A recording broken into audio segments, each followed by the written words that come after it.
And for Off the Block, I'm Van Lopes, and we are now joined by the Penn State men's volleyball team as they're gearing up to play NJIT in the Off the Block Moulton National Match of the Week. And let's start off this news conference with Coach Pavlik. Coach, a big EIVA matchup, first place on the line. Can you give us your initial thoughts on the series? Well, I think more than anything else, this is kind of what we've always wanted in the EIVA, right? A weekend where you go into something saying, hey, you got to play your best. You're going to expect some big boy volleyball coming at you. We're going to get a chance to do it twice. New Jersey Tech certainly has got our attention, and deservedly so. I was talking with Danny the other week, and if there was a year that I wish we would have had more interconference play from an EIVA standpoint, I think this is the year. New Jersey Tech's a very, very good team, very physical. They play the game hard. They play the game well. I'm just looking forward to it. It's going to be a pretty good weekend of volleyball. And just to tell all media members, we're joined here by Cal Fisher and also Cole, who's joining us as well. If you have a question, please feel free to put me in the chat and I will go to you. Pav, I will just to follow up here, looking at the first time you guys met, NJIT hit 400 in both the matches. What do you guys have to do this weekend to slow down that NJIT offense?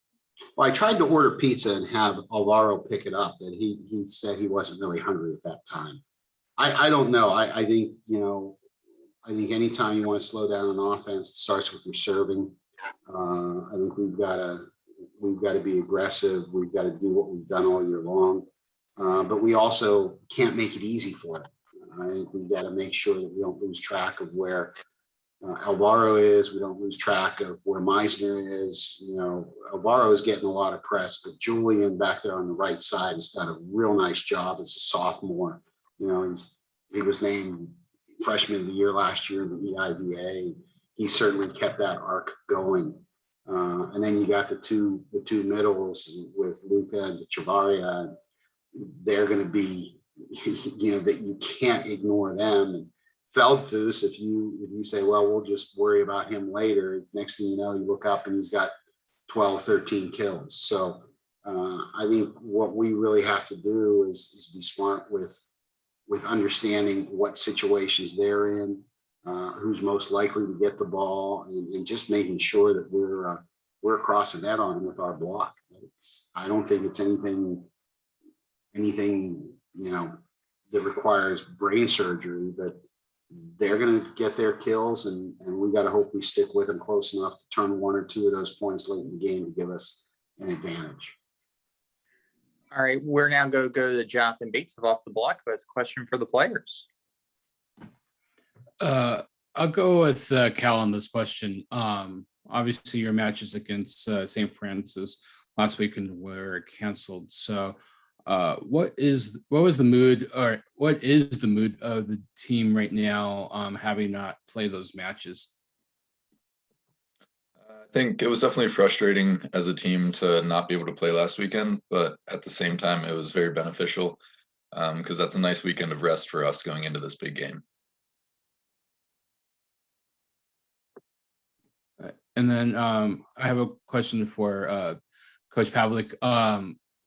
Obviously, that cancellation has some ramifications down the line for seeding.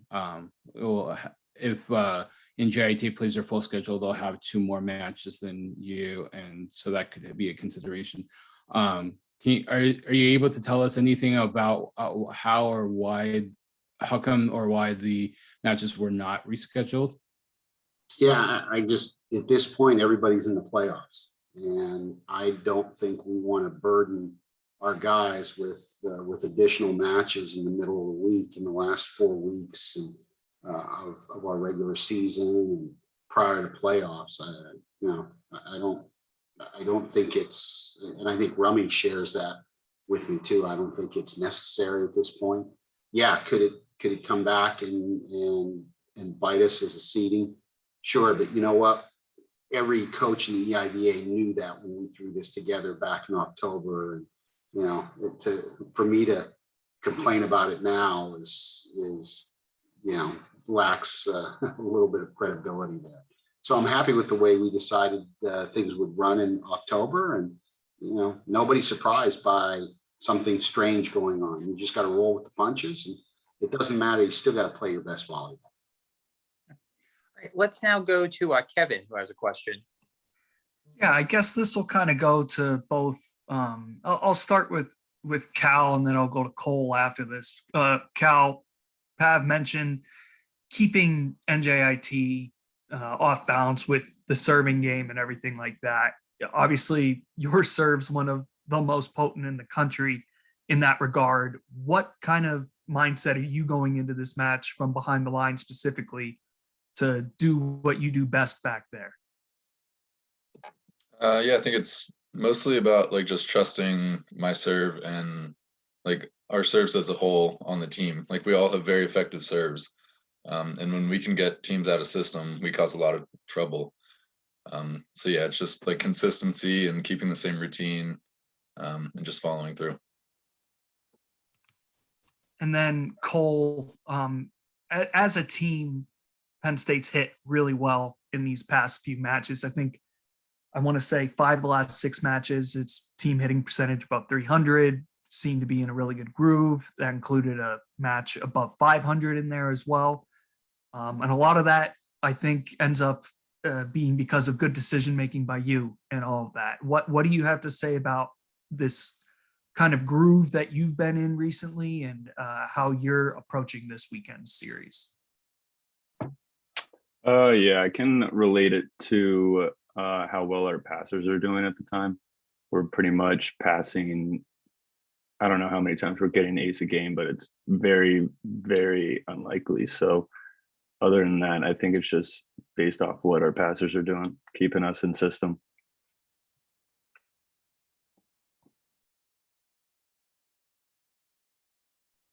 And Cole, just to follow up on that, can you talk a little bit about the offense in addition to passing? What do you feel has been some of the biggest improvements you've seen in the team at this point in the season compared to the start of the season? Not that you guys were playing bad offensively at the start, but just throughout the season, the improvements that you guys have made. Yeah, I think there's a lot of trust that's been built over time. The consistency has only improved and will increase, or will continue to improve as like the year goes on. But I think everybody has a trust in one another, and I think we're getting things done now. So I think that's good. And just to remind media members, if you have a question, feel free to ping me in the chat and we'll go to you. Pav, just want to do a quick little segue here, a lighthearted question. Love to get your thoughts on it, though. You know, one of the things that we've seen in this pandemic has been teams not changing sides of the net and everything. And I'm sure from a coach that may be a little bit easier in terms of having one seat the entire time. Want to get your thoughts after this pandemic is over? Would you be good with this rule staying in place and not changing sides? I'm good with it if it does get back to the way it was. I don't think it's anything that in my career has really been a factor. I can't think of a gym that I get into where there's an advantage of being on one side or the other these days. So I don't notice much difference. And Pav, you know me interviewing you for a couple of years, had to throw a random lighthearted one in there. Let's now go back to Jonathan Bates, who has a question. Speaking of advantages or disadvantages, I'm curious for Pav's thoughts on you have had a couple matches in the South Gym. Do you find that to be advantageous? This puts your team at a disadvantage. What are your thoughts of having to play matches in the South Gym? Jonathan, I don't really give it much thought. I mean, I kind of think of it, you know, yeah, the dimensions of the courts are the same. We practice down there. It's probably a better question to ask Cole and Cal, because I can make as many bad decisions down there as I can in main gym. So it just, I don't get caught up in that. Probably better to ask the guys. All right, guys. Start with Cole. What are your thoughts on playing South Gym? Yeah, before like COVID hit, so it's obviously a much smaller area to play volleyball, and having the fans there made like the whole environment, like atmosphere, a lot louder. So before that, it was honestly a good place to play in because it was always loud. The energy was always nice, but when it's like no fans and there's barely anybody there, it's kind of weird just because it feels like two teams and everybody can hear what they're saying. I don't know, it's a little weird. Yeah, that's exactly what I was going to say too. It's just the atmosphere before COVID in there was amazing with fans and everything, but now it is definitely a little more strange. So I think we'll close it up with just one or two more questions. Well, this one will actually go to Cal. Cal, the last year we've seen your numbers have just absolutely skyrocketed offensively.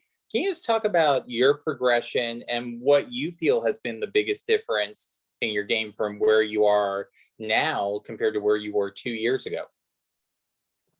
I think it's just that those like 2 years of experience that I've had now, freshman year and sophomore year, getting a fair amount of playing time has really helped me improve my game. And then like me and Cole now have an amazing connection because we've had 3 years of playing together. So it's just like consistency and trust has really all come together. All right, and we'll close it off on this unless any other media member has any questions, and I'll go for the players. So you guys have a road trip coming up. I believe it's your third road trip of the season, third or fourth road trip. So give us the breakdown. How different are these road trips compared to typical years with it being a COVID year? Okay. Yeah, it's definitely a whole lot different experience compared to years past. We're going to a school and we're staying there overnight and then playing back to back. It's definitely a lot weirder compared to going to one school and then leaving the next day like we would in other weekends. So I think it comes down to like treating each night as a different night and trying to just play the team like it's a new team each night.